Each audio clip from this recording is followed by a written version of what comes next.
Hi guys, this is Leela. Welcome to my channel Leela WebDev. In this video, we will learn about the different types of storage types that are available in the Docker. Actually, in our previous videos and all those things, we have touched about the storage types like volume mode, dynamic volume, static volume. When we are trying to create the Docker file or the container with our custom image build, we have slightly touched about the storage types. Now in this series or in these videos, now we will try to learn about the different types of storage types available, and we will try to learn one by one each one. So let's try to learn it. So today in this video we will learn about the Docker functionality, that is nothing but Docker storage. Let us understand why we have to go for this storage. So this is the diagram of this volume mounts which is available. So normally we are having two types of volume mounts, but two types of mounts, storage types. Normally we can say it is a data storage. One is bind mount and another is volume mount and another one is Tmpfs mount. So these are the three different types of storage types available in the Docker host machine. And if you try to see here, this is the entire host machine. And if you try to see the bind mount, we are having access to own the entire file system. It will be able to have the access, where the bind mount. Whereas this volume mount, it will have only access to the Docker area only. Whereas this memory, you will be able to see it has access for the memory. That is nothing but the container data will be stored in the RAM. Whereas here the container data will be stored in the file system. So that means entire file system container can able to access. Whereas the volume only in the Docker area, it will be able to access. In the previous image, you have a container, and in the container the application is running fine. How long this particular application will run? Until you delete this particular container. So right, so until and unless if you delete this container only, up to that the application will be running. If I stop the container, the application will go down. If I terminate this container, the data will be lost. So this is common thing. That is the reason why we say containers are ephemeral. What is the meaning of this ephemeral? Why we call this as an ephemeral? The container will be available until I don't delete them. The applications will be running until I stop them or until I delete them. So applications will be running as long as the container is available only. So that is why the containers are called as an ephemeral. If the containers are deleted or stopped or removed, anything means the data, everything, whatever it is available, the application, everything is not will be lost. So we need to overcome this particular situation for the container, which means that even though the container got deleted, it should not lose the data. So that is main thing. So even though the container got deleted or a container got restarted, anything means I should not lose the data. In those situations, we use something called as a data storage. So that is the main thing. In Docker, we have two types of storages. One is storage drivers and another is the data storage. So now we will be concentrating more on the data storage only. We are not concentrating on the storage drivers. We'll try to see afterwards about this one. First, we'll try to have a look at this data storage. So we'll talk about this container, about data storage only right now in this video. In container data storage, again the data storage, we have three types of functionalities. One is volume mount, bind mount and the Tmpfs mount. So these are the three types of functionalities available again in the data storage, not in the storage drivers. So the first one is bind mount is nothing but your entire file system on your host machine will be used by your containers, which we have seen in our image. I have shown you that image, right? So in the same thing, the entire host machine file system, the bind mount can able to access. Whereas the volume mount means only your Docker area will be used by your containers. The entire file system, we can use it for our containers. Then it is called as a bind mount. I can only use certain portion on my Docker host machine that can be utilized by my container to save the data. That is called as a volume mount. What I am trying to tell, only a certain portion of the Docker host machine can be, if it is utilized by the container means, then it is called as a volume mount. Whereas the entire file system, if we try to use it for the container data means, then it is called as a bind mount. So these are the two differences. And the another one, Tmpfs mount means the data of the container is stored in the memory, not in the disk. So the both bind mount and the volume mount, the data will be stored on the disk. Whereas the Tmpfs mount, the data will be stored not in the disk, but not even inside the container also. It will be stored in the RAM. I will tell you what kind of applications or what kind of information for which we have to use which kind of storages. I will try to tell you. First of all, let us learn about the volume mount. Volume mount can be controlled using the Docker API. So whatever the Docker API's commands we are having, right? Docker volume, these all things, we can control it. If I want to create a volume mount, I can use Docker CLI commands or I can use API. Using any one of them, I can create a volume mount. That is one thing. Volume mount. So we have a Docker vol CLI commands also. If I try to say Docker volume ls, I have shown you in our previous videos. And also using the API means while creating the container, we have used -v option, -- mount option. We can use it like that. So using any one of them, we can create a volume mount. Volume mount shares the host file system under Docker root directory. So now I told you, right, only at the Docker area, the volume mount will be having the access. That Docker area is nothing but called as a Docker root directory. That is by default, it will be var/lib/docker. If you want to change it means you can customize it. But by default Docker engine, the var/lib/directory is the default Docker area. And inside this Docker folder, a volumes directory will be created. Inside these volumes, whatever the volume mount you are trying to create, it will be created, whether it is a static volume or a dynamic volume. How can I know the Docker root command? So the Docker root command, I am trying to tell you that it is var/lib/docker, right? So if you want to know what is the Docker root command means, if you type docker info command, at the bottom of the output, you will be able to see a Docker root directory. This means that the entire Docker related information will be stored in the directory. That is nothing but var/lib/docker. Whatever you do in the Docker engine, everything will be stored under this directory. That is the reason it is called as a Docker root directory. Now your volumes will be stored under this directory in the volumes folder, which we have told you. When I create a volume using the Docker API, the volumes will be created under this directory. Without creating the volume as a prerequisite, that means you can launch the containers. So without having a volume or without creating the volume, you can directly launch the containers also. That means I will not create a volume, but I can create a container. Just like the container creation without the image download. For example, let's say that when you want to start a container, Nginx container, you want to start it. You don't have the image available in your local system.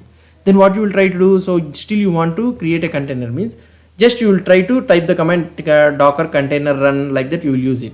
Then what the Docker will try to do, first it will try to search for the image available in the local file system or not. If it is not available means it will contact the Docker hub and it will try to download that image and it will place it in our Docker images directory, and then afterwards it will create the container.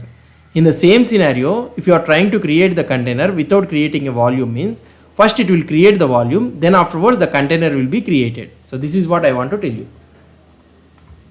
In the same way, when we try to create a container, Docker API first it will create the volume and then it will create the container. Single volume can be shared with the multiple containers. So this is another one. Single volume we can share it. So you have a single volume and you can share it with the multiple containers without any problem. We can attach volume as read-only to container to ensure data is not controlled from application inside for write application. What I am trying to tell you is, so you can attach the volume to the container as a read-only mode. So that means the container cannot have access to manipulate the data inside the volume mount. So that means the container can only read the data, it cannot write the data or it cannot manipulate the data. That means as read-only mode, the container cannot manipulate the data which is stored in the volume. Only we have to modify from there only. That means from the volume mount only we need to modify the data. The containers cannot have the right to do it. This is one of the feature available in the volume mount. So you can do it like this also. So attaching the volume as a read-only to the container. Volumes can be used while creating a container using the -v option or --volume option or --mount option. So using any of these options, you can create a volume mount. You can also use any one of the options to create a volume and you can use it for your container. That is what I want to tell you. When we want to use volume mount for Docker spam tool, right now we are using the Docker engine, right? So if you are using a Docker spam tool means, it is recommended to use only -mount option instead of -v option. So if you are creating a volume mount in the Docker spam tool means, then you need to use the -mount option only. We can create a static volume and a dynamic volumes as well. I have shown you about the dynamic volumes also. Static volume is having a specific name. So you can create both the things like static volume and also a dynamic volume. Now let us see about the next volume type, that is the bind mount. Bind mount helps to store the data of the container application anywhere in the root file system or the parent directory.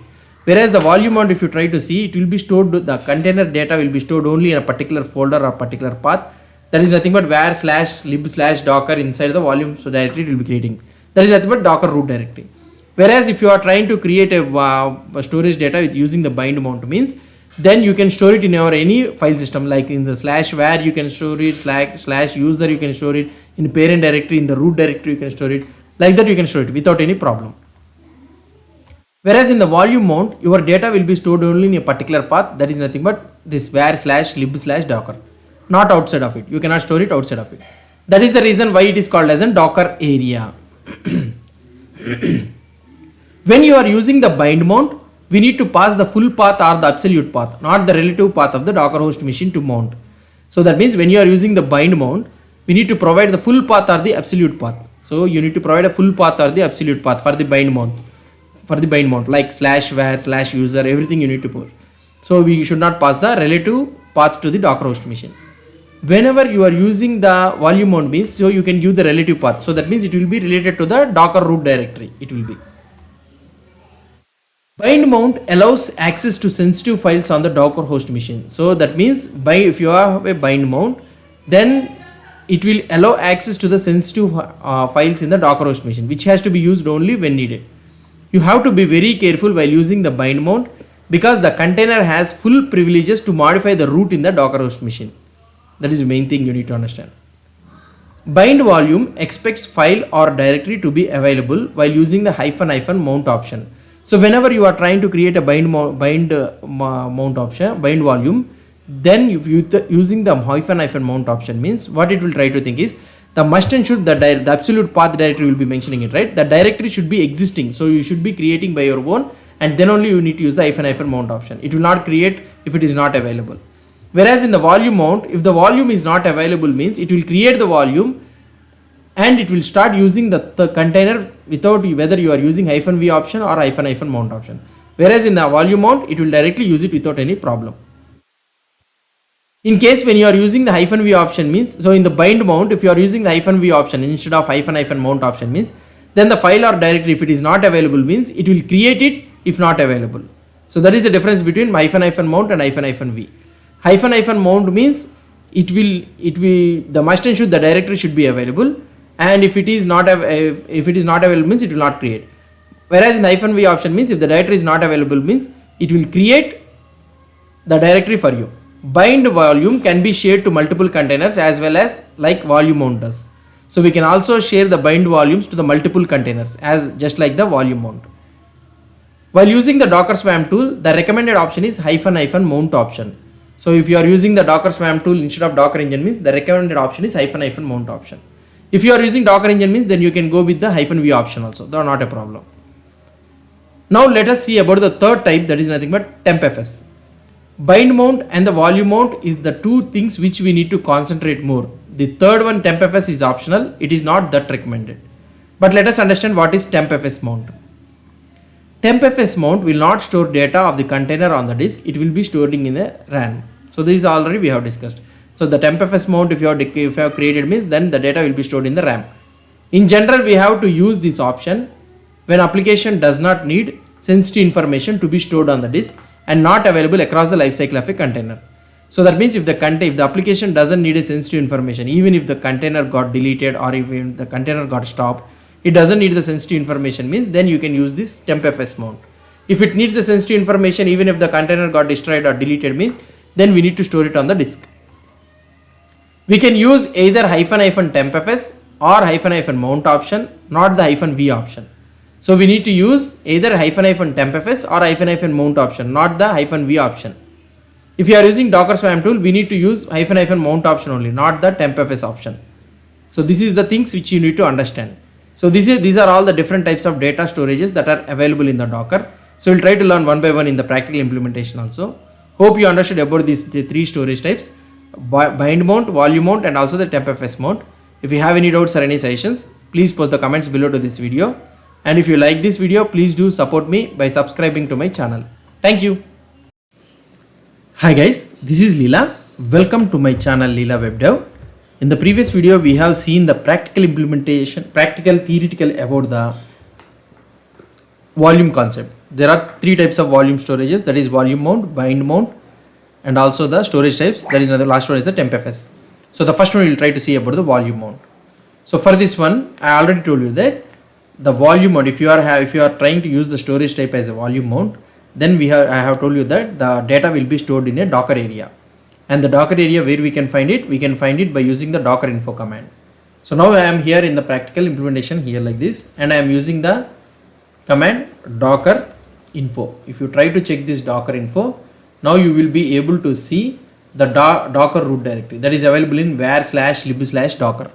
So this is the docker directory.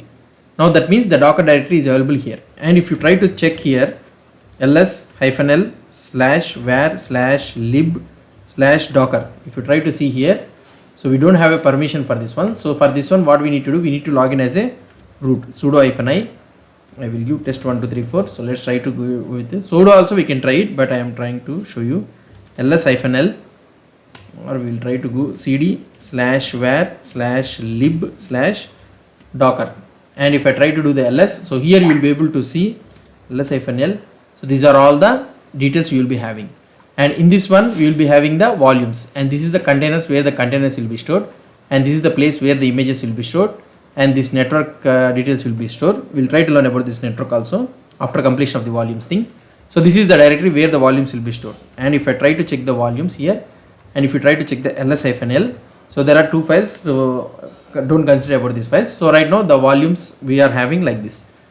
And how can we check whether what are the volumes available in our Docker host machine?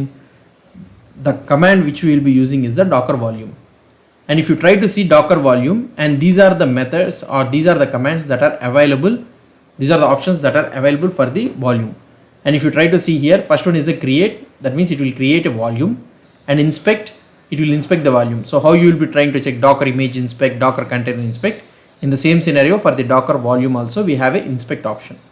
And ls means it will give you all the list of the volumes. And prune means if some of the volumes we are not using, it means it will remove those all unused local volumes. And rm means if you want to remove one or more volumes means then you will be using this one. If you want to know more details about this create command means, so what you can do, it is docker volume create, and you can use --help option. Now you will be able to see it like this. So fine. So now if you want to check what are the volumes that are available means, so you can use docker volume ls. So right now we don't have any volumes, so none of the volumes are there in this one. So by using this docker volume ls, we can able to see the volume. And if you want to check the container also, docker container ps-a, so we don't have any containers also. So now let's try to create a container. Before creating the container, I will try to create a volume, and that volume needs to be linked with the container. So for that one, what we need to do it is, so here I will be using something like docker volume, and what is the command we need to use? That is nothing but create option. So create, and we need to give the volume name. So for this one, I will be using nginx-data. So this is the volume name which I am trying to give. Okay. So I will be trying to create a nginx container, and in that nginx container, I will try to give this option. Now here I will try to give it, and this is the nginx-data. And now if you try to check docker volume ls, and this is the volume name. Now we will try to create the container, and using that container we will link the container to this volume. So now here docker container run -d detached mode, and I will try to give the container name as nginx-container, and I will give the port forwarding also 8090 is to 80 port, and we need to give the volume here. So the volume we need to provide. So the volume we can provide using the -v, or also --mount also we can use it. I am giving -v. What is the volume I need to link it? nginx-data. Okay. So this is the volume I need to link, and to which folder or to which directory inside the container I want to link to this volume. That is nothing but nginx-data /user/share/nginx. This is the folder which I want to link it. nginx-data to the as /user/share/nginx. Fine. And now what I want to do it here, so I want to give the image name. Okay, I will be giving the engine. That's it. So now the container has been created. Now if you try to check this one, so whether the container is running or not, so you can check it docker container ps. Now you will be able to see that the container is running. Fine. Now let's try to check the docker volume ls. So here we are having this nginx data, right? If you want to check the details, the data, whether it is stored or not, so you need to check docker, sorry, so we are in the volumes address ls. So you can see that nginx -data, the new folder has been created, that is nothing but the volume. Let's go into the nginx -data, and if you try to check ls-l, and here you will be having underscore data. Okay, let's go into this underscore data, and if you try to check, so we will be having again another html. Okay, so we need to link it to the nginx/html. okay, fine, let's leave it. So fine, let's go to the html, and inside this one ls-l, you will be able to see index.html and this one. So that means the nginx, it is routed to here. So now let's try to see whether we can able to see the output or not. Let's try to see. And if I try to refresh this page 192.168.0.13.8090, we are able to see welcome to nginx. Now what I will try to do it is, I will try to edit this data. That is nothing but in the html you are having index.html, right? So I will try to do vi index.html, and I will try to change this data. So what I will try to do is, I will try to delete this all the entire thing. Let's see whether it will work or not. So I am deleting this entire code, and I will write only one thing, that is nothing but h1 welcome, sorry, I will write h1 welcome to the docker volume nginx data. So just I will try to give it. That's it. So now I will save it. That's it. So I will not restart the content, not anything. Let's try to refresh this page, whether I can able to see the output or not. If you try to see here, see the data, we are able to see. So this is how we can we can create the container, and we can link it to the volume. So now let's try to create another one. This is nothing but docker container run -d, and what I will try to do is, I will use -name nginx. I will try to create a container, another container. So why I am trying to create another container is, so when I try to so the volume, the single volume, we can share it to the multiple containers. The single volume can be shared with the multiple containers. I will try to show you that. So now I am creating another container, and I will try to map that same volume to this container. Let's try to see whether we can do it or not. So here what I will try to do is, I am creating nginx -container 2. I am create like this, and we will mount the nginx -data to the same folder, that is nothing but /user/share/nginx. okay, that's it. And we will give the port forwarding. So we already used this 1890, so I am using the 1990 port, and I will give the image name. That's it. So now if I try to create it, the container has been created.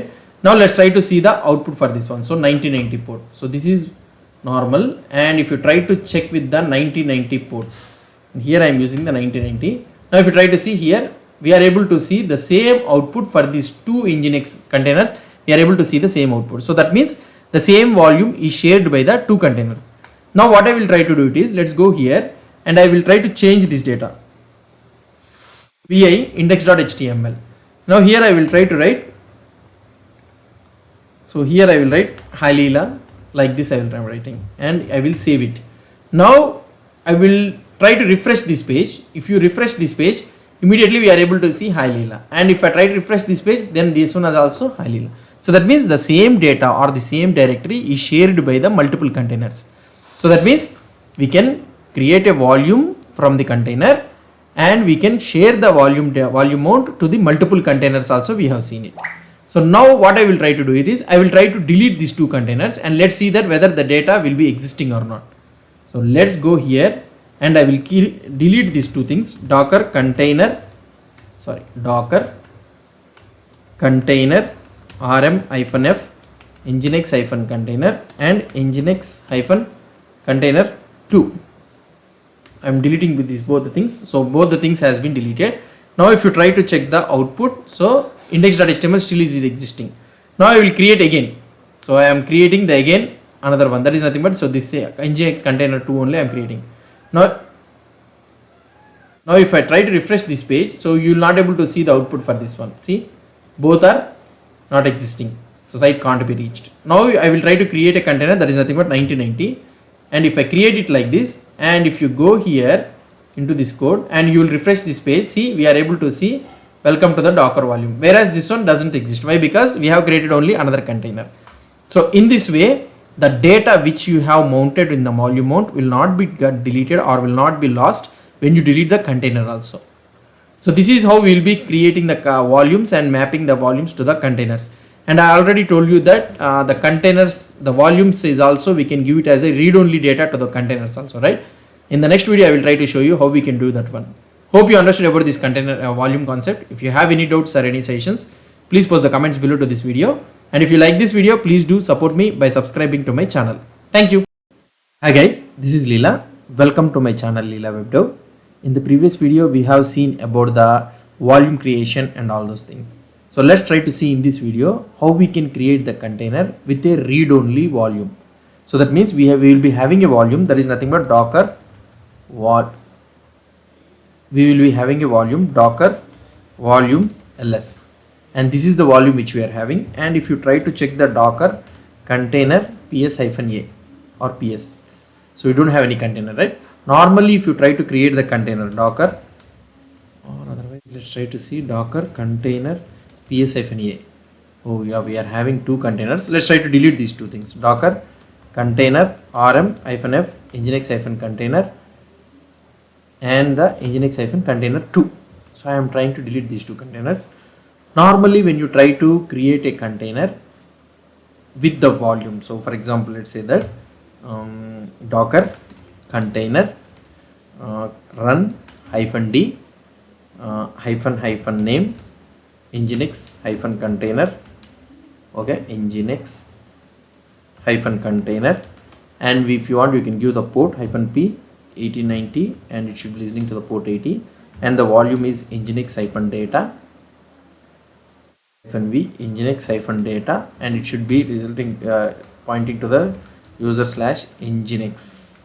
Okay, I think the HTML will be there. I think I didn't remember exactly, and that's it. So we will be giving the volume. That's it. So now we have created the container, right? Now what I will try to do it is, so if you try to check this container in the outside, so if you try to check this container outside, and there is nothing but 192.168.0.12.13, so you'll be able to see the nginx 8090. Okay, maybe my wrong mistake, I think something I have did it. Let's try to check the volume Docker, sorry, cd/var/lib/docker and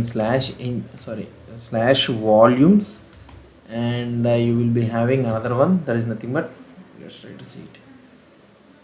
Why it is not coming? Sudo /volumes. Let's go into this one. Test 1 2 3 4. It is trying to tell shell is not able to find. What is that one? Sudo -i. Will try to check it again.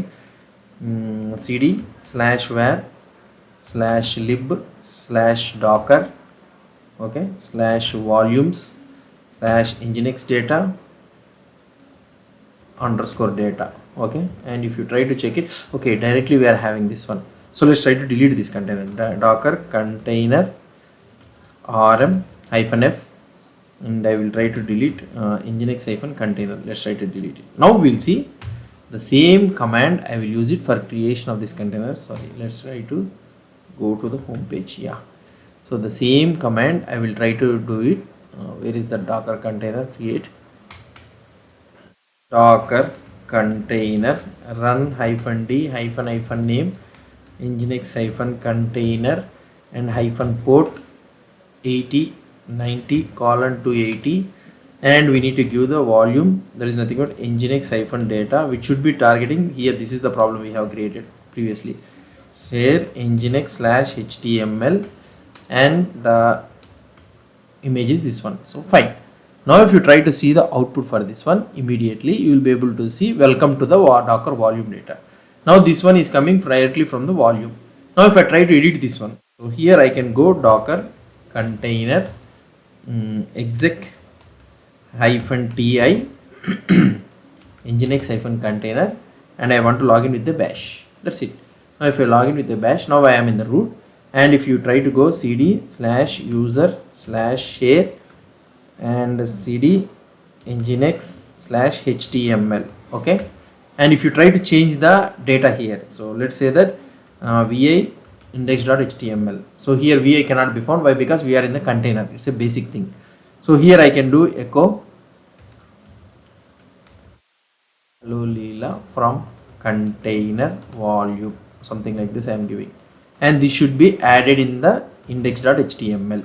okay, so I have added it. Now if you try to see the output for this one, see if I refresh this page, see hello Leela from the container volume. So that means automatically through the container we are able to change the, I will try to show you. So through the container we are able to change the that is nothing but the volume data. So here docker, and what is that one, volumes, nginx data, and in this one underscore data. And if you try to check here, we are able to see cat index.html. if you try to see hello Leela from container volume, that means this data has been changed when you are trying to change it from the container. This should not happen. That means the container, when you try to create a container, the data, it should be read only. So that means the container should not have the permissions to manipulate the volume data. So if you want to create the containers as a read-only container, means then what you need to do it is docker container rm-f nginx-container. I am deleting this one. So fine. So here I will be creating docker container run -d -name nginx-container. I am creating the same thing, nginx-container, and I will port map p8090 to 80, and I will be having a volume that is nothing but nginx-data, and it should be targeted to user/share/nginx/html, and here you need to mention it as an :ro, that means read only, and then you need to give the nginx. That's it. So container has been created. Now when I try to log in into this container, docker container exec -ti, and you will be giving the nginx-container, and I will try to go into the bash, and now you will be able to see we went into the bash. And here if I try to do it echo, let's go into the cd/user/share/nginx/html. I am going into the here, and if I want to do echo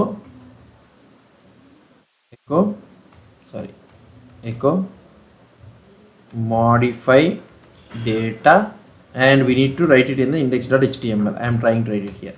So now you will be able to see that it is a read-only file system. So that means I cannot able to modify the data. So that means whatever the volume we are having here, so we know we cannot able to read it. We cannot able to modify it. So that is how we will be trying to do it. So this is how we can create a read-only file system. So outside you will be able to see it, but here inside you cannot able to see. But now if you want to change the data, means what you need to do it is docker volume, we need to give exit here, and here you need to go to cd/var/lib/docker/volume/nginx-data/_data. okay, and you need to go here, and you will be having via index.html, and here you need to change it. So here you can write it something like this, and you can save it, and if you try to check the output for this one, automatically the output will be changed. So like this you need to change. Now the container is a read only, whereas if you want to change the volume data, means then volume level you need to change it. Fine. So this one is done. Now what I want to do it is, so the next one is, what I want to do is, for example, if the volume is not there. So right now we are having a volume, right? So if you are not having a volume, means then how can I, if I want to create a container, the volume which is not existing, so we can create it, docker container run -d -name nginx-demo and -p, it will be targeted 1990:80. if you want you can do it, and here I am giving a volume, and here demo data, I am giving demo data, and it should be targeted /user/share/nginx/html, and I will be giving the image nginx. So here the demo data is the volume that it doesn't exist. If I try to give -v to this one, automatically it will try to check whether the volume is there or not. If the volume is not there, means it will try to create the volume, and then afterwards it will create the container. Now if you try to see here, we are able to, container has been created. If you try to check docker volume ls, docker volume ls. Now if you try to see here, demo data and nginx data, and here demo data has been created. Now if I want to delete the volume demo data but the container is existing, if I want to delete it, means docker volume rm demo data. If I want to delete this one, means it will tell you that volume is in use, and you will be able to see like this. So how can I able to see that how many containers are there for this one, means, so in the docker volume inspect, you will be having the inspect, you can do the inspect thing, but here you will be not able to see the data according to me. So here you will be not able to see the data which container is having this volume. So if you want to check it, means, so what you need to do it is, so you need to use docker container inspect. So container inspect and nginx demo, right? Nginx demo, I think so. Yeah. So now here you will be able to see the mount. Okay. Here you will be able to see the mount and demo data and read write true. You will be able to see the read write true here. And this is the target which we are having. So like this we can able to see. Okay. And if I delete this container, docker container rm -f nginx container and also nginx demo. If I try to delete this one, automatically the containers will be deleted. Now we are having the volumes, right? Volume ls. And if you want to delete these volumes, means, so you can delete it directly, docker volume prune. You can use the prune here. So that means whatever the unused volumes are there, so whatever the volumes that are not used by any of the container, means, then those things will be deleted. It will ask you that it will be removing if the volume is not used by at least one container. Yes, and automatically it has been deleted and reclaimed space is the 0 bytes. Now if you try to check docker volume ls, still it is there. I don't know why it is. So maybe we are using a docker container ps-a. So we are not using it, right? Docker volume. Okay. Yes. And it will try to delete it. Yes. Or otherwise I will try to docker volume rm nginx data. I will try to delete it. So it has been deleted. I don't know why. So maybe. So docker volume ls, normally it will be deleted, and here if you want to delete, means, so docker volume rm, and this one also you can be deleted. Previously it used to tell that the container, the daemon cannot able to delete it, a container is using it, has shown it, right? But right now it has been deleted. So this is all about the volume thing. And if you try to use the -- mount option, then how the container will be created or the volume will be created. Let's try to see it in the next video. Hope you understood about this concept. If you have any doubts or any suggestions, please post the comments below to this video. And if you like this video, please do support me by subscribing to my channel. Thank you. Hi guys, this is Leela. Welcome to my channel Leela Webdev. In this video, we will learn about the how to create the container with using the -- mount option. So this -- mount option, we can create the volume and also the container by using this option, and also we can create it by using the -v option also. We have seen both the scenarios. Let's try to check whether any containers existing or not. If I try to check it here, docker container ps-a, and we are having some containers, right? Let's try to delete these two containers. Docker container rm-f nginx demo1 demo and nginx demo 1. So I have deleted this one. So if you try to check the docker volume ls, so these are the two volumes which we are having. So what I will try to do is I will delete these two things also. Volume prune means automatically it has to be deleted. It's not deleting. Why? So let's try to check it. Docker volume ls, maybe those both are using somewhere, I think. Let's try to delete docker volume rm nginx data and nginx demo. So I am deleting both the containers. Fine. So now what I want to do it is, so let's try to create the container using the -- mount option. So how we can do it is, so for example, let's say that I will be having the notepad here, and I will try to show you. For example, let's say that notepad plus plus, you will take notepad plus plus. Okay. So we already know about this one. So now what I want to tell you is,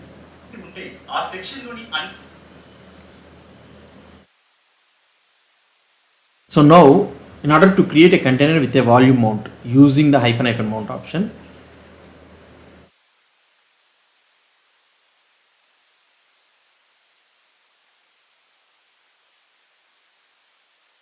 Hi guys, this is Leela. Welcome to my channel Leela WebDev. In this video we will learn about how to create the container using the with a volume mount using the hyphen mount option. So now we can know that we can create a container. We can create a container with a volume mount using two options, that is -v option, and also another option is also there, that is nothing but hyphen mount option. So now, to create a container with a volume mount using the hyphen mount option, you can use the following Docker command. The hyphen mount option provides more flexible way to mount volumes compared to the older -v option. So now here is the example which we can create it. So here this is the command. So now normally the command will be docker container run -d, and you will try to give the name of this one, my container, anything, whatever the thing you want you can give it.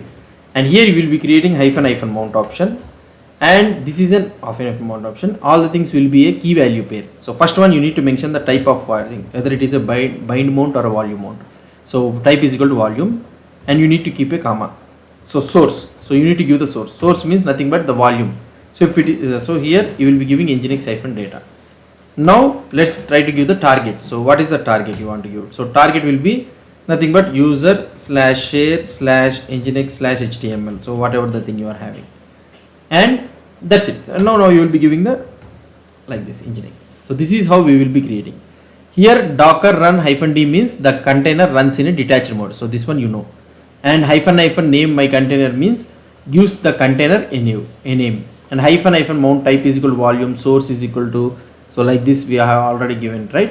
So it mounts a docker volume named nginx -data to the user/something directory inside the container.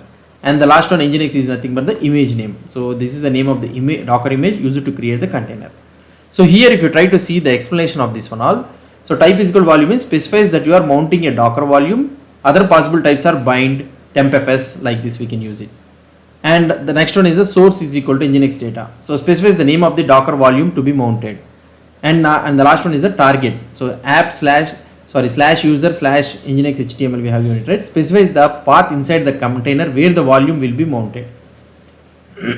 if you need to create a volume first, means you can use something like docker volume create and you can use it. So this is the syntax for this docker thing. And if you want to create a read only volume, means then what you can do it is, so here in the target you can keep another comma and you can create a read only. That's it. So now you can create read only. To create a read only volume mount using the hyphen mount option means you can add the read only flag to the mount configuration. This ensures that the container can only read from the mounted volume or directory and cannot write to it. That is one thing. So now let's try to see the practical implementation of this one. So right now what I am trying to do it is, so if you try to check the docker volume ls, so we don't have any volumes. And if you try to check docker container ps-a, so right now we don't have any images also, so sorry, containers also. Let's try to create a container. So I am creating docker container run -d -name nginx -container. I will create the same container, okay, and I will use the port forwarding 8090:280, and we need to give a hyphen mount option, and this is the place where we need to give it. So hyphen mount option, first one is the type is equal to, we are using the volume mount. We will try to learn about the bind mount also, and our type is equal to volume. And the another one is what you need to mention is the source is equal to nginx -data. So this is the volume, and right now the volume are not existing, so hyphen mount will create the volume if the volume doesn't exist. So now here you can create a target is equal to, so the target should be /user/share/nginx/html. That's it. Now we need to give the image name. So if you try to create it, automatically the container will be created. So if you try to check the docker container ps, and it is running state. So if you want to check the status of the, now if you want to check whether it is application is running or not, means curl 172.17.0.2, and you will be able to see welcome to the nginx, these are the things. So that means the server is working fine. So now let's try to modify the data inside the container. So if you try to modify the data inside the container, we can able to do it or not. Docker container exec -ti nginx-container, and I will be using the bash. Let's go inside this one, and I will try to do cd/user/share/nginx/html. okay, I go directly into this one, and I will do echo container with hyphen mount option. Just I am trying to do it. So I want to save it in the index.html. Why? Because we don't have any VA or anything inside this container. So that's it. So now let's try to exit it, and you will try to use the curl 172.17.0.2.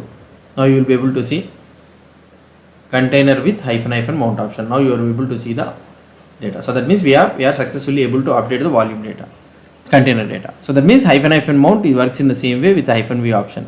Now not only this one, so we can also create the container with read only option also. Let's try to delete this container, docker container rm-f nginx-container. I have deleted this one. Now let's try to create the container with the same name, but with read only option. Let's try to see. So I will try to check the same code. So yeah, here, right? So up to here we have written it, right, comma, and we need to provide it as a read only. That's it. Now if you try to press enter, container will be created. The same thing we will try to go inside this one. So I am going into inside this one, and if I try to check, first I will try to exit it. I will do the curl option, whether we can see it or not. So it is working. Okay, the volume is mounted to this one, and here I am entering into this one. Let's go to the cd/user/share/nginx/html. I have went. So I went into this one, and now what I want to do it is I want to change it. Echo modified read only file. So I am trying to do it like this, and index.html. If I try to do it, it is telling read only file system. So that means I cannot able to modify the file. So this is how we can do it. And now this hyphen mount option. So now I can go and exit this one.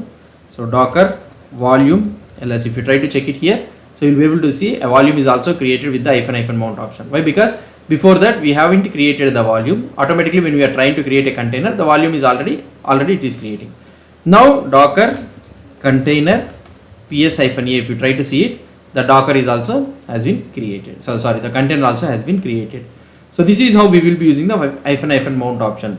So now you may be getting doubt that what is the difference between this using with the hyphen mount option, -v option. Both are doing one and the same only, right? So then what is the for single execution or not, for single command, for single requirement, why we are having these two types of commands? So why? Because hyphen mount option will be used mainly when we are using the docker swarm tool. So when you are developing the docker, when you are developing the containers and all those things using the docker swarm tool, then -v option will not be supported. Only the hyphen mount will be supported. Whereas we are using docker engine, right? So both the -v option, hyphen mount option, both are supported.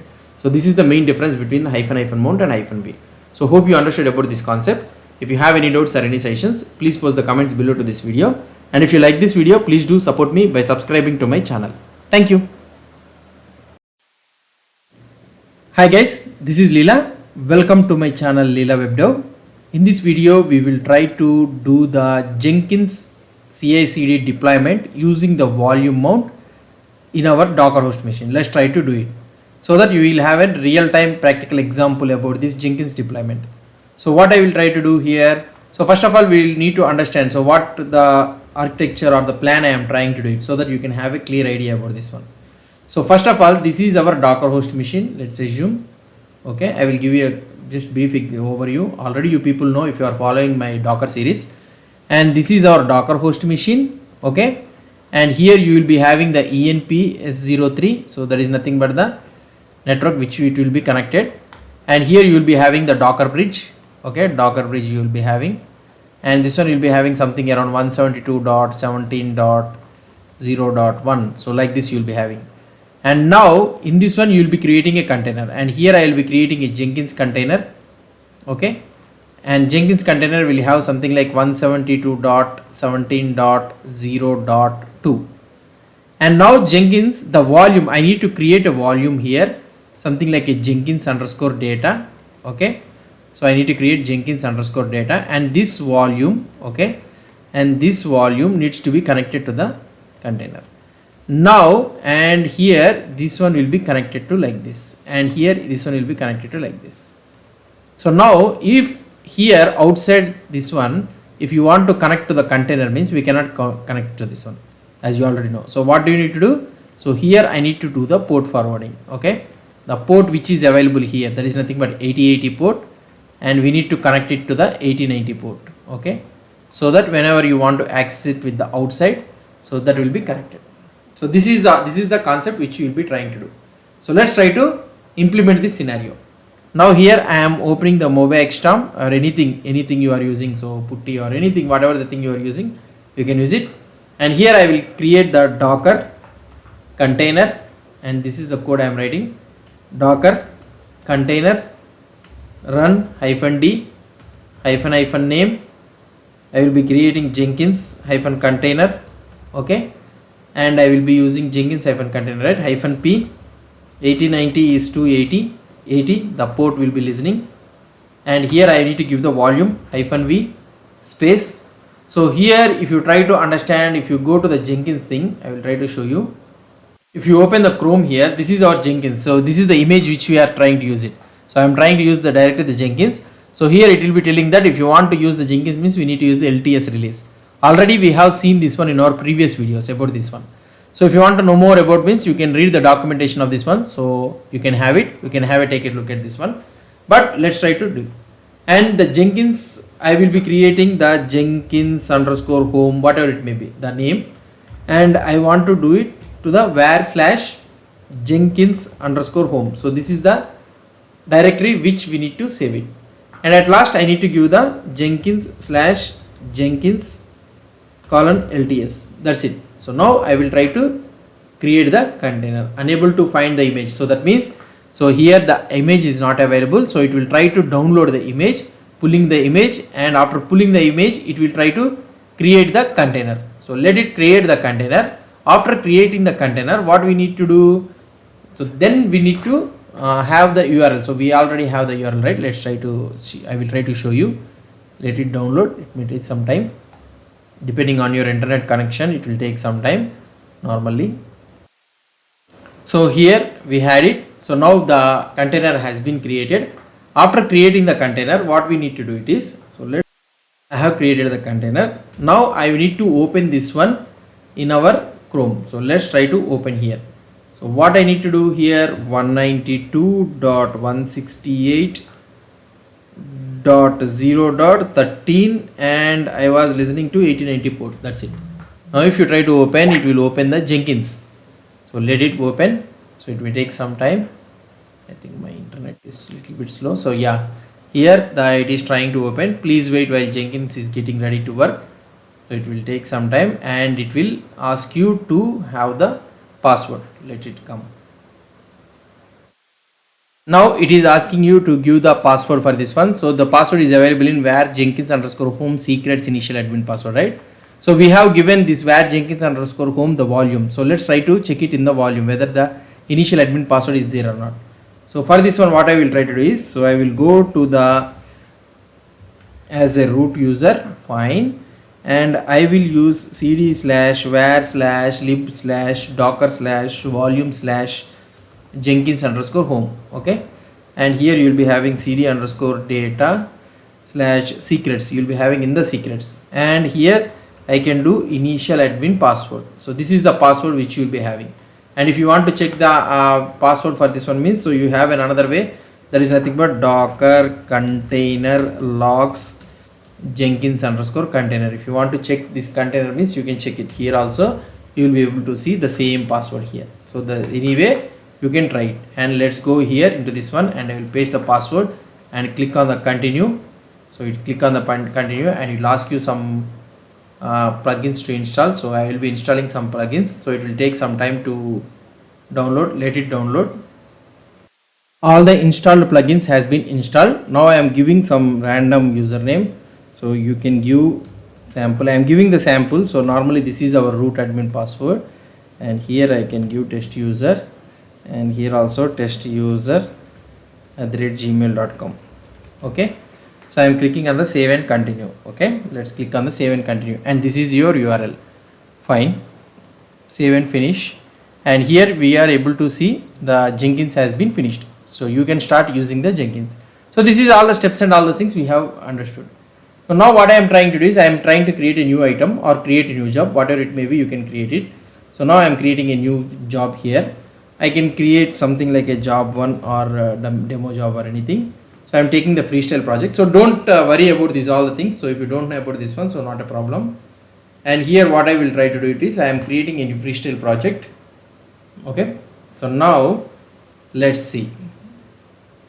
Now here when it is loading, and I will try to create. So here you will be able to see discard with GitHub project and all those things it is asking. So just I will try to go directly to the build steps, and here I will try to add an execute shell, and I will give some commands here. So there is nothing but it needs to execute /bin/bash the shell name, and I will be giving here echo welcome to the Jenkins environment or something like this I am giving. Okay, it will try to execute some command ls-l, and here I will give command successfully triggered.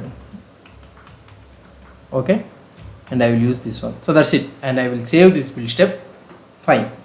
So now I have saved this build step. Now if I want to run this build means, so what I need to do, so I can click on this one, build now.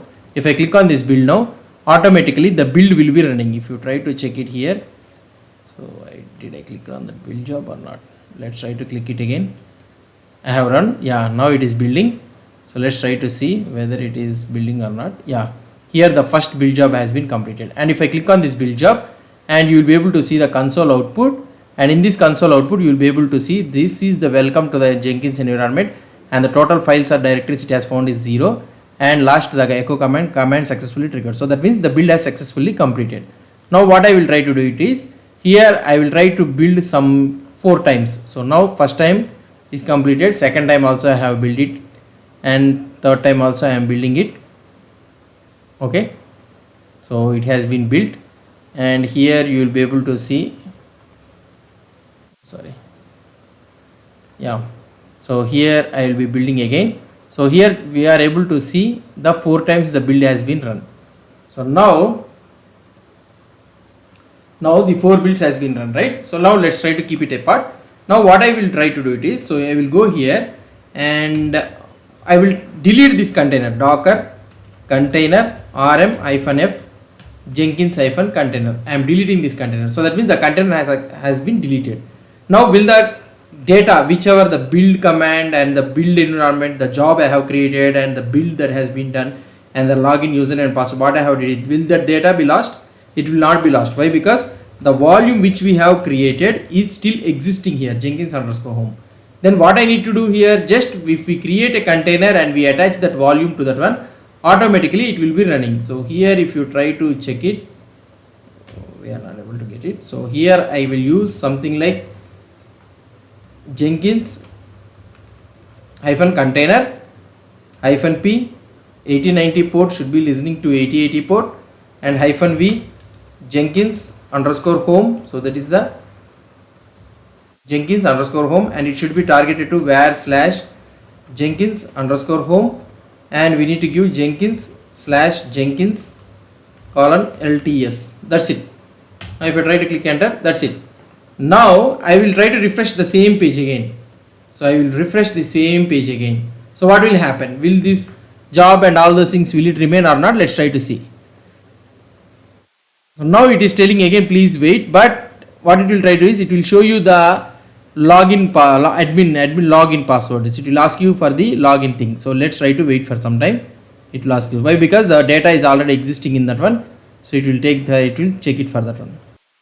See, if you try to see here, it has been moved to the login password. Why? Because the old data it is having, so the authentication and all those things token is not working. It is asking for the admin password. So whatever the user and the password you have created in the old container, the same username and password I am giving it here. So now if you try to give it here, automatically it will try to log in inside to this one. Successfully it will try to log in. So it has been logged in, and the commands also. So you will be able to see the build which I have did it. The 4 builds which I have did in our old container. Now I have deleted that container, but the data is still remaining. So this is the practical implementation of how the volume mount actually works. So now if you delete the container, or if you stop the container, or whatever it you do, the data will not be lost. The data will be staying in the volume only. So this is the real time example what I want to show. Hope you understood about this concept. If you have any doubts or any suggestions, please post the comments below to this video. And if you like this video, please do support me by subscribing to my channel. Thank you. Hi guys, this is Leela. Welcome to my channel Leela WebDev. In this video, we will see how to create the container using the bind mount, and also with the -v option, and also with -- mount option. In our previous videos, we have seen how to create the containers using the volume mount. Now here we will try to see what is a bind mount. I already told you, right? In order to create the bind mount, we need to give the absolute path, not the relative path. And for this one, let's try to I will try to open the notepad so that I will explain you the syntax for this one. So now here, if you try to see it, I'll make it, yeah.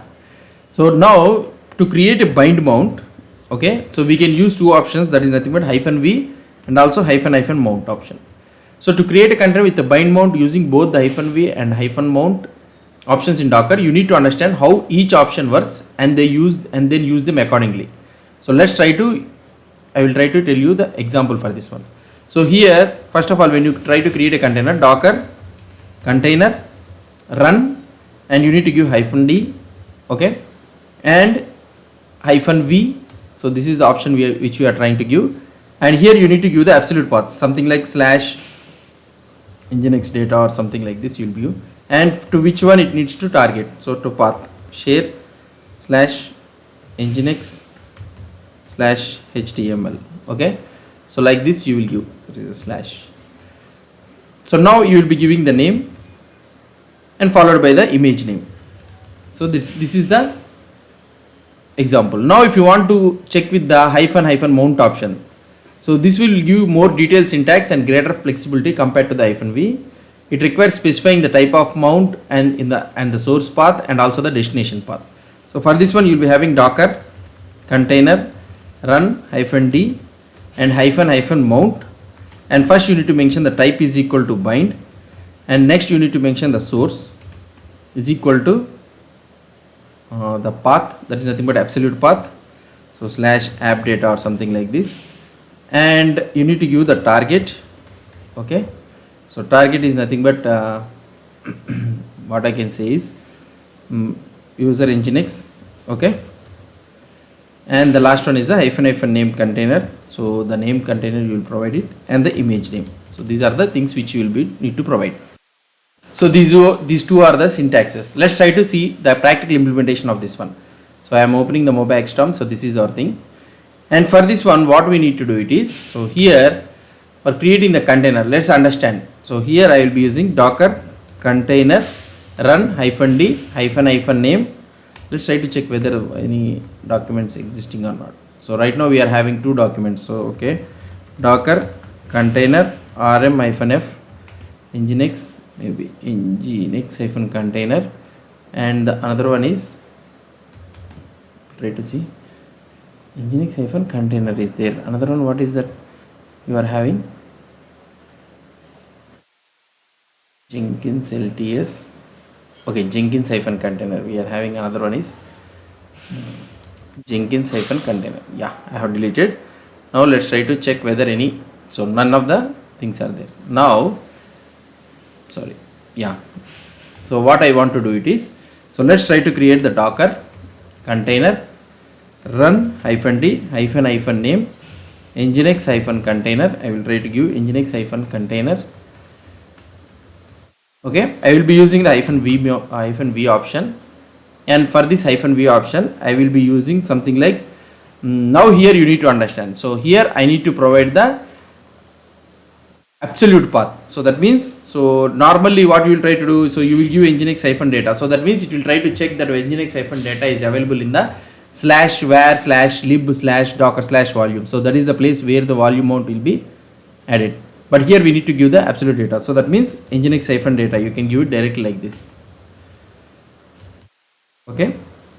So now we need to give what is the data it is adding. So user/html/nginx/html, Okay, this is the thing it should, and I need to give directly image name, so automatically it will be created. Okay, now if you try to check the curl 172.17.0.2, now you will not able to, so here we are able to see the output for this one. So now if you want to check the data here, cd slash nginx hyphen data, now you will be able to see the data, it is existing. Okay, so if you try to see the data, so the data is not there here, but how we are able to see this data, curl 172.17.0.2. okay, so this one is, so let's try to check the container, docker container ps, sorry, docker container ps. Okay, so this is the container, docker container exec hyphen ti nginx hyphen container, and I will be using executing the bash. Now let's try to check the cd slash user slash share slash nginx slash, okay, html. So here we are having the html. Okay, fine. So this is how we will be creating using the hyphen v option. Now how using the hyphen mount option, how we can do it, let's try to check it. Docker container ps hyphen a. Okay, so now what I will try to do it is, so okay, we need to exit it here. Yeah, so now I will be trying to create the same thing using the hyphen mount option. So docker container run hyphen d hyphen name nginx hyphen container 2, I am using container 2, and here I will be giving hyphen mount option, and first one is the type is equal to bind, I need to give, and next one is source I need to give slash app data, I will give slash app data. So that means it will be created in the docker host machine, not in the var slash lib slash docker. The same thing it has happened, right, using the volume mount also. Now what I will try to do, the target is equal to slash user slash share slash nginx slash html. Okay, and the last one is read only. If you want to give the read only means, so you can give it something like read only. There you can use colon ro.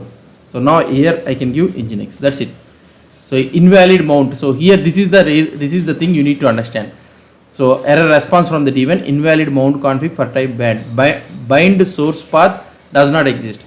So if you try to observe in the hyphen v, if the folder doesn't exist means it has already directly created this nginx hyphen data. Okay, so if you try to come out, okay, it has already created the nginx hyphen data, so you will be able to see somewhere nginx hyphen data it has already created. But whenever you are trying to check this one, okay, present working directory, okay, so this one is the root path, so nginx hyphen data has been created when you are using the bind mount. But when you are using hyphen mount means if the folder doesn't exist, it is not creating. Okay, it is telling that the folder doesn't exist, whereas the hyphen v, if the folder doesn't exist or the directory doesn't exist, it will directly create the directory. Now what I need to do, mkdir app hyphen data I am creating, so permission is denied. Okay, so let's try to do it with sudo test 1 2 3 4. Okay, so now what I will try to do it is, actually we don't have the permission, so that is the reason it is having sudo hyphen I. Okay, so let's try to do it. So now what I will do it is, so the same thing Jenkins, not Jenkins, sorry. So let's try to create the docker container run hyphen d hyphen name nginx hyphen container 2 hyphen mount type is equal to bind, and the data which I want to use it is the source is equal to slash app hyphen data. Okay, and the target you can use the destination or dst, anything you want you can use it, slash user slash share slash nginx slash html. Okay, and if you want to use, you can use read only. Okay, and you can use the nginx. Now that container has been created. Now let's try to check it, curl 172.17.0.3. so you will be able to see that it has been forbidden. So why it has been forbidden is, so now whenever you are trying to create a mount option app hyphen data, so now by default whatever the data is there in this app data, the empty data has been inserted into this directly into the user slash share slash nginx html. Before that, what it has happened, the data whichever is there, it is in the volume mode, the data has come into the app-data. But here, the app-data, whatever the data is there, it will be shared into this one. So that means what I need to do it is, I need to go to the app-data. Okay. Sorry, cd slash. I need to go to the app-data. And here I can create something like vi index.html. Okay. I can add something like h1 welcome to bind mount. Okay, slash h1, and if I close this one, save it, and if I try to run the same command, that is nothing but a curl, now you will be able to see welcome to bind mode. In the same scenario, using the -v option also, it also happens the same thing. Docker container rm-f nginx-container. I am removing this one. Okay, so now let's try to create it. Docker container, or otherwise I will try to use the same thing. Where is this Docker container? Yeah, instead of this one, I will use nginx data, which we have already created. Okay, so we need to use this -v option, right? I will try to use this -v option so that you can able to understand very easily. -name nginx-container, and I will create -v option. Okay, slash nginx-data. Okay, and it should be colon slash user slash a slash nginx/html, and if you want read only means ro. That's it. So now you created the container. Now you will try to access curl 172.17.0.2, I think. Yeah, you will be able to see forbidden. So for this one, what you need to do it is, so now here cd nginx-data, you will go it and create vi index.html. I will try to create it here.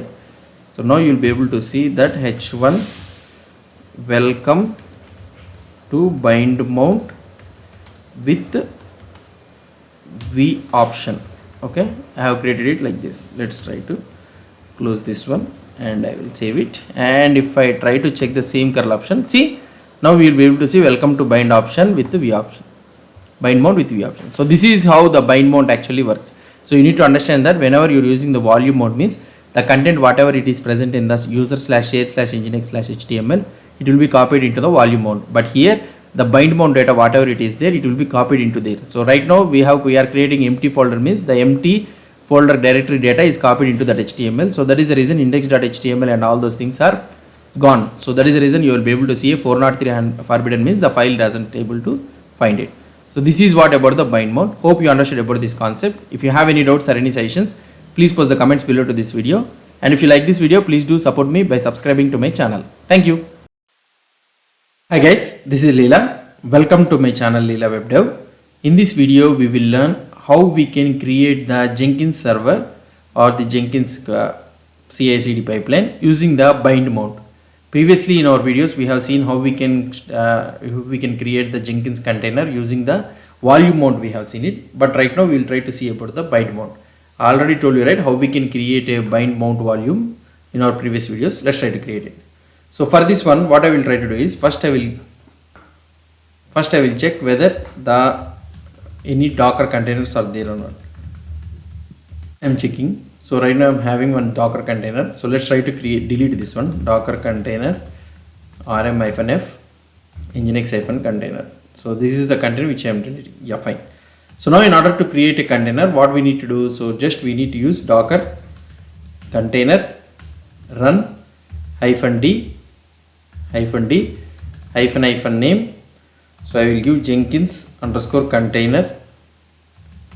Okay, and I will be using the -v mount. You can also use the -- mount option also, so that's not a problem. And here I will be giving /Jenkins_data. So this is the thing, and it should refer to the var/Jenkins_home. That's it. And now I will be targeting -p 8090 should be targeted to 8080, and the last one will be the Jenkins/Jenkins:/LTS. So this is the image name. So here what I am trying to do, so here I am running Docker container run -d detach mode, and the name of the container I am giving, and I am using the -v. So you don't think that by using this -v that we are creating the bind mount. So here you need to understand that we are giving, instead of relative path, we are giving absolute path. So I am keeping slash at the before means, so that means I am giving the absolute path. Whenever you are trying to give an absolute path means, then it is nothing but what I can say is it is an bind mount.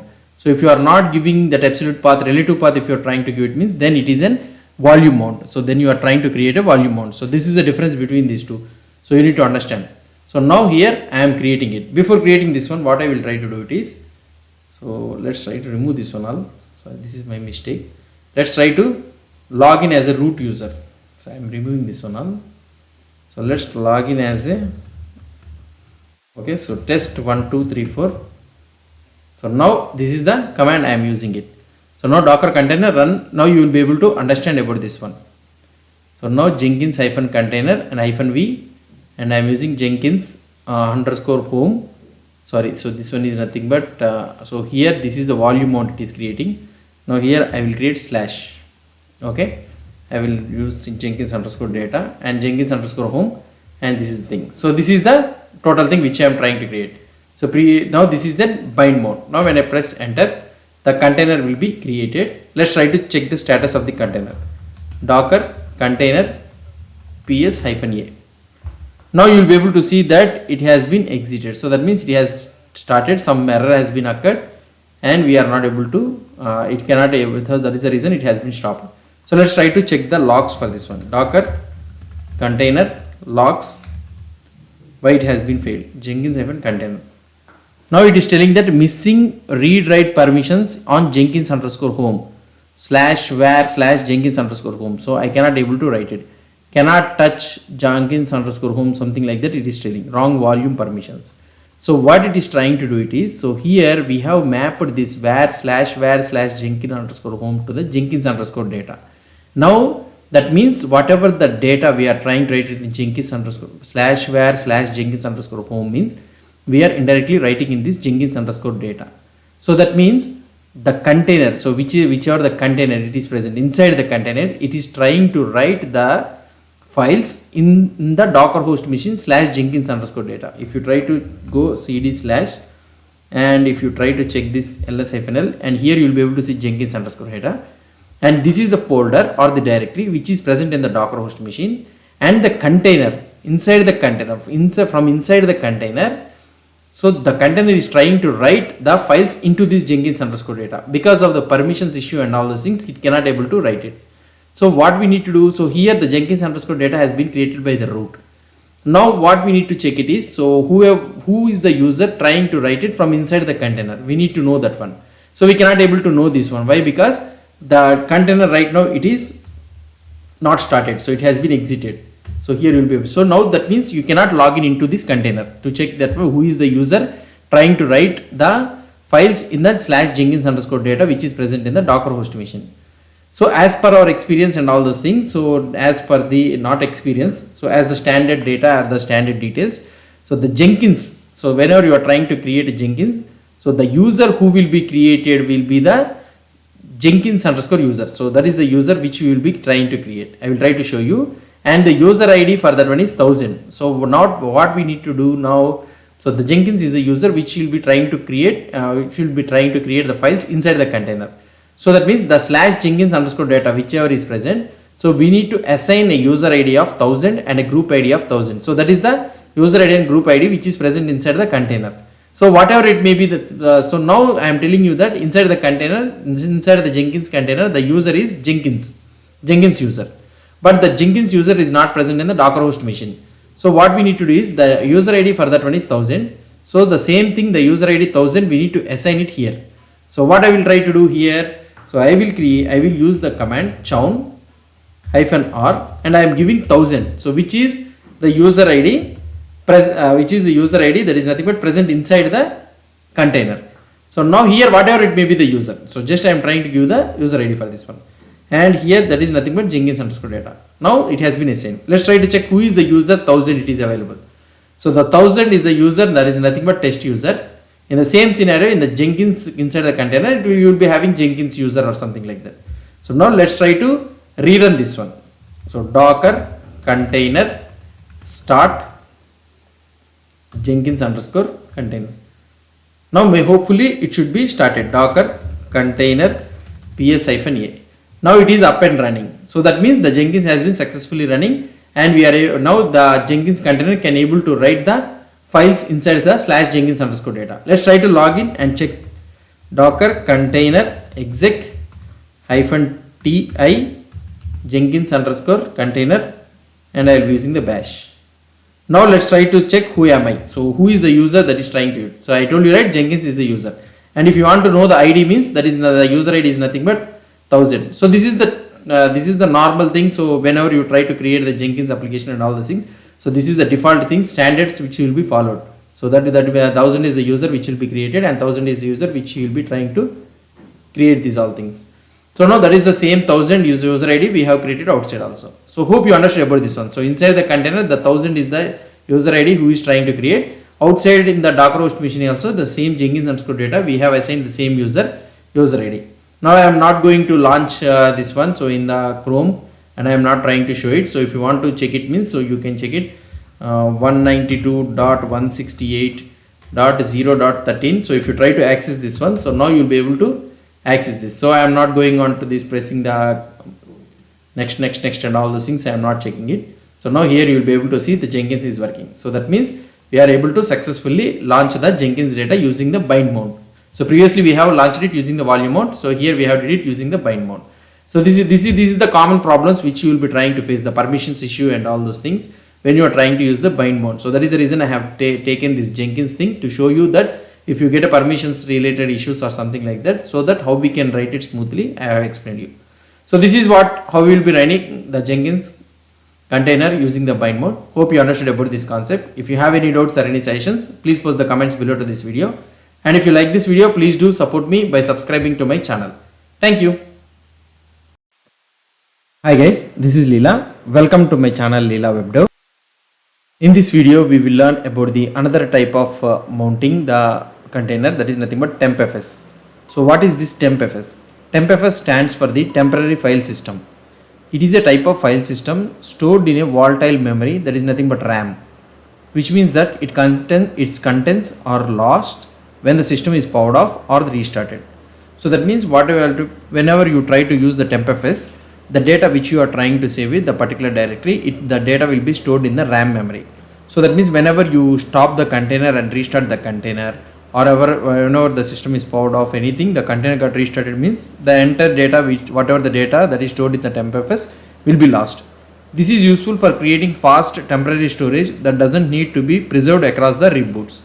So that is one thing. In Docker, Tmpfs mounts can be used to create such temporary file system inside containers. This can be particularly useful for ephemeral data such as caches or transient logs where persistence is not needed. So that is the thing. So there are two ways how we can create the Tmpfs using the -Tmpfs option. That is nothing but, so like this it will be -Tmpfs option, or we can use the -mount option. So these are the two ways which we will be using. So now -Tmpfs option I will try to show you. So that means whatever the data when you are trying to create using the Docker container, the container which using the Tmpfs mount, so that will be that the data will be stored in the RAM. So that is one thing which you need to understand. So now let's try to see. So in which scenarios we can use this one. So whenever you think that the data is not needed, so whenever the container, the application doesn't bother about the data, or you doesn't bother about the data, means then you can use this Tmpfs mount option. So first I will try to show you how we can create a container and how the Tmpfs memory works using the -Tmpfs option. I will try to create. So here I am creating. Let's try to check whether any containers are available or not. Docker container ps-a.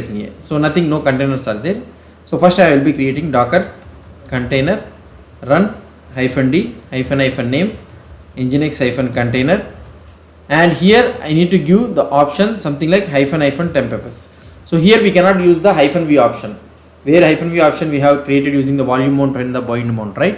So for this now what I want to tell you is, for this one, so we cannot create the Tmpfs mount using the -v option. And also one thing you need to understand, that this one is available only exclusively in the Docker engine, in the Linux thing. it is not available in the Docker which you will be trying to use in the Windows or the Mac in the desktop version. So this Tmpfs option will not be available. So that is the one thing you need to understand.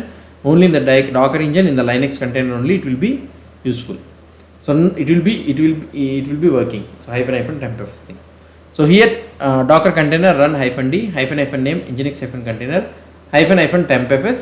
Now what I want to use, so here you need to provide the folder in the container what you will be using. So here I will be create var/temp, okay, and here you can give nginx. That's it. So this is how you will be creating. Now when I try to create, the Docker container is created. Let's check that Docker container ps-a. Now you will be able to see that the container is running.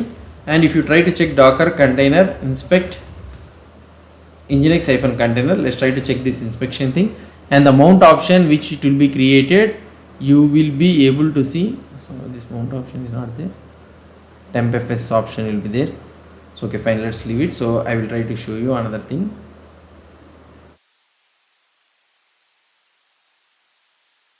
So fine, so let's try to check it.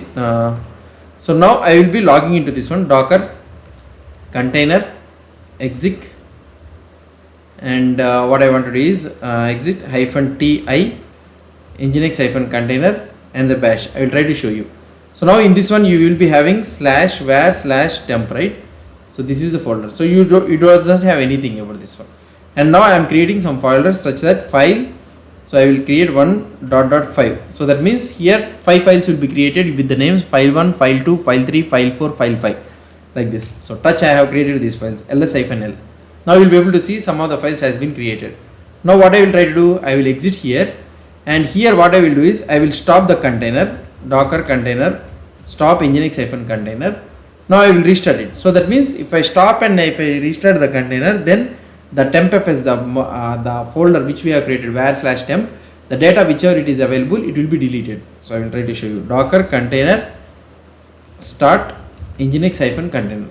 So now if you try to check it here, so let's try to create. Now we are fine. So I will try to log in into the bash, and here I will do where is that cd/var, and if you try to check here, see again. So previously we have created 5 files, but now the 5 files are not available. Why? Because those files are available in the so those files are available in the what I want to say is in the RAM memory. So when I restarted the container, automatically this will be deleted. So now if you try to check the df-h, you will be able to see the Tmpfs is there. There is nothing but 64 MB it is available. So now I will try to exit out this one. So I will try to show you another type of creating this Tmpfs container. So I will delete this container rm-f nginx container. So another way how we can create this container using the Tmpfs is, there is nothing but using the -mount option. So Docker container run -d -name nginx container, and here I will try to give the option -mount and the type. So here you need to give the type Tmpfs and comma. So here the source will not be available, so the target will be available, or the destination or DST, whatever it may be. So here you can give var/temp, whatever the folder you want to give, you can give it. And also if you want to mention the size of this one, means you can use Tmpfs -size. So how much file size you need to allocate. So you can allocate like this, and at last you can mention the image name. So there is nothing but nginx. That's it.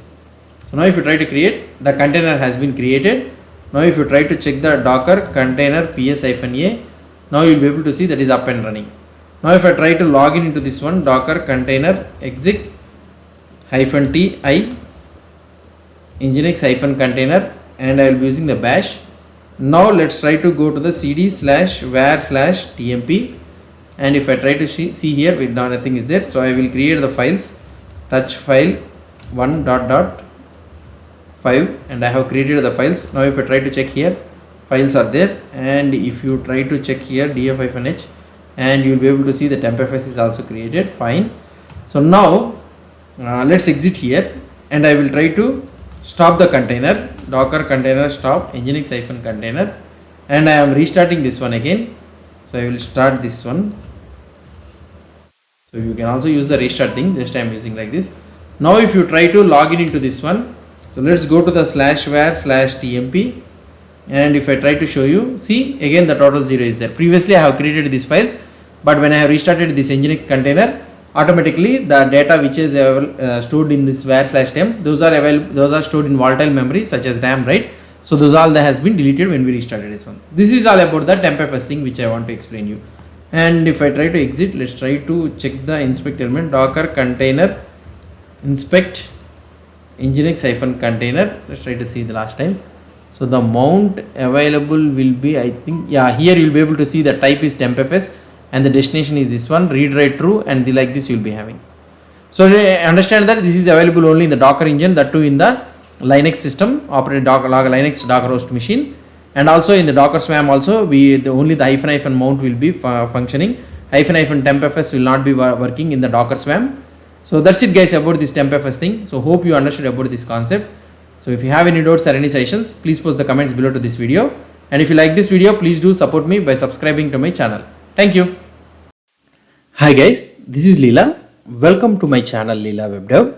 In this video, we will learn about some of the points or the important points we need to remember while we are using the storage in our Docker. So now we have learned the different types of storages like volume mount, bind mount, and also the Tmpfs mount. We have seen in our previous videos, we have covered these all the things and how to use with a simple example also like Jenkins application, we have seen it.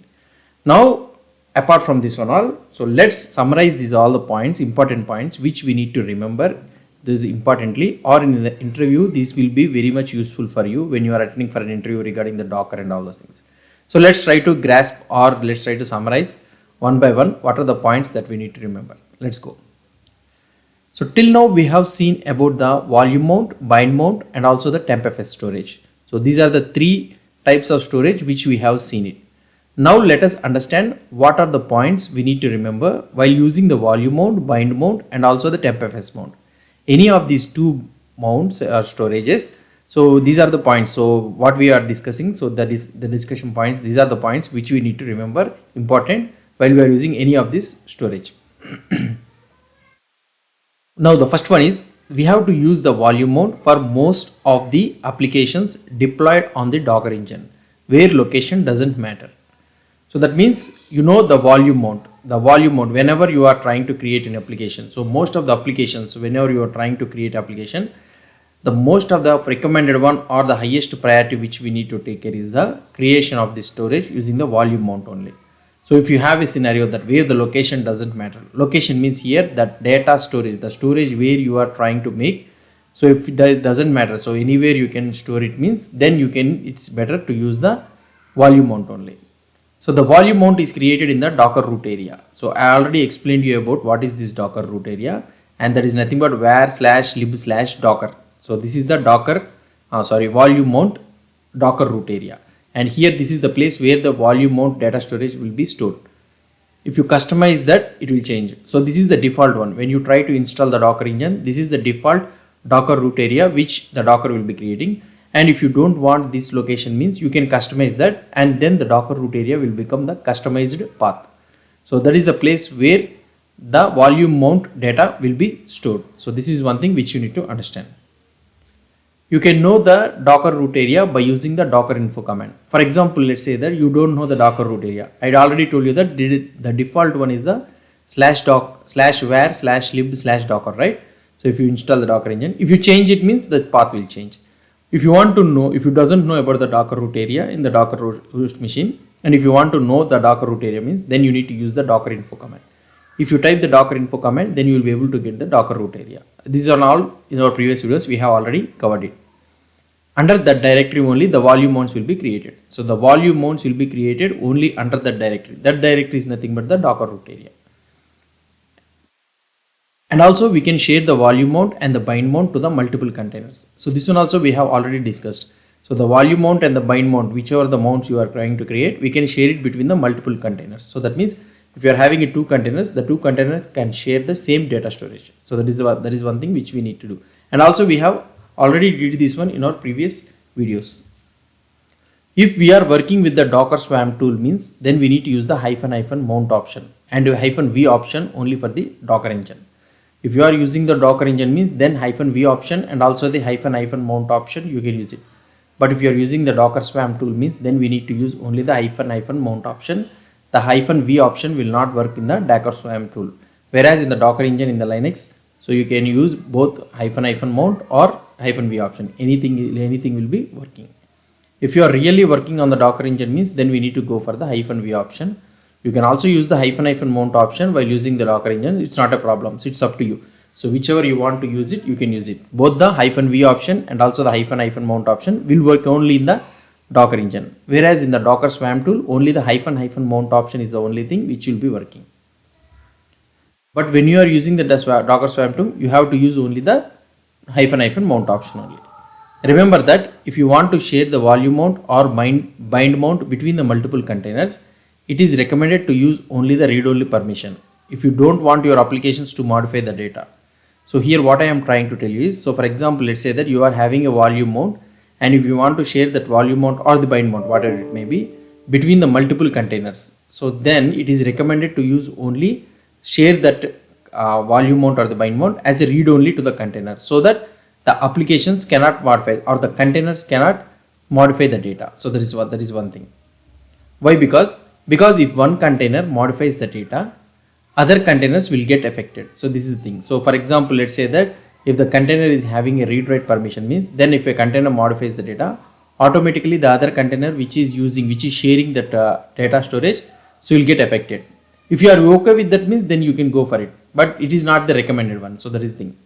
The container which manipulates the data, so now if you want to have a permissions means, if you want the container to modify the data means, so for example, let's say that the container which manipulates the data, you can give read-write permission.